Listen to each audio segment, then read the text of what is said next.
எப்போ யாருக்கு? அதான் சொல்லிட்டேனே இப்போ. ஓகே. முன்னாடி வாங்க. திராவிடமா இல்ல தமிழான்னு சொல்லுங்க நீங்க.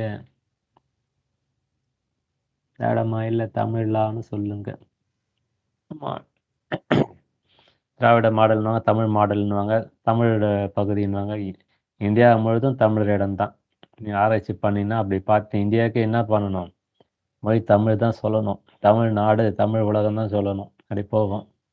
தென்னிந்தியா முழுசும் தமிழ் தான். தமிழ், தெலுங்கு, மலையாளம், கன்னடன்று தமிழ்லேருந்து கொஞ்சம் கொஞ்சமாக அந்த சமஸ்கிருதம் கூட கலந்து அந்த மொழி பிரிஞ்சு போயிடுச்சு. அது கர்நாடகம் தமிழ் இடம் தான். அது பிரிஞ்சு பிரிஞ்சு ஒவ்வொருத்தர மொழி பிரிச்சு எனக்கு ஆட்சி செய்யறதுக்கு வசதியாக இருக்கும். இந்த இப்போ வந்து சேர சோழன் பாண்டியன் இருக்கப்போ ஒருத்தன் வரான்னு வச்சிங்களேன். சேரன் என்ன பண்ணுறான்? தமிழ்னா இவங்க ஏற்கனவே சண்டை வருது, நமக்கு தனியாக ஒரு மொழி அமைச்சிட்டு வேற மாதிரி பிரிஞ்சு போயிடலான்ட்டு பிரிஞ்சு போயிடுறான். அப்படி வந்து 400 வருஷம் முன்னாடி, அது 1200 வருஷம் பிரிஞ்சு போனவன் தான் யார்?